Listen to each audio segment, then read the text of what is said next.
ನವದೆಹಲಿಯಲ್ಲಿ ಬಿಜೆಪಿ ಸಂಸದೀಯ ಮಂಡಳಿಯ ಸಭೆ ನಡೆದಿದೆ. ಈ ಸಭೆಯಲ್ಲಿ ಪ್ರಧಾನಿ ಮೋದಿ ಭಾಗವಹಿಸಿದ್ದರು.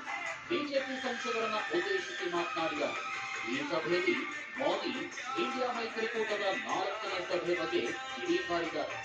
ಮೈತ್ರಿಕೂಟದ ಹೆಸರಿನಲ್ಲಿ ದೆಹಲಿಯಲ್ಲಿ ಸೇರ್ತಿರುವವರ ಏಕೈಕ ಗುರಿ ಆದರೆ ನಮ್ಮ ಗುರಿ ಭಾರತದ ಭವಿಷ್ಯವನ್ನ ಉಜ್ವಲಗೊಳಿಸುವುದು ಅಂದಿದ್ದಾರೆ.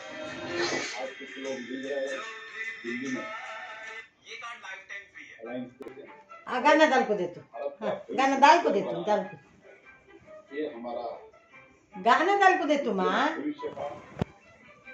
ये हमारा सोच है उज्जवल भविष्य के लिए। गाना डालिए गाना भविष्य के लिए डांस करने हम जिएंगे और काम करेंगे। डांस कर ಕೂಡಿರೋ ಇಂಡಿಯಾ ಮೈತ್ರಿಕೂಟದ ನಾಯಕರ ವಿರುದ್ಧ ಪ್ರಧಾನಿ ಮೋದಿ भारतीय जनता पार्टी देश से हट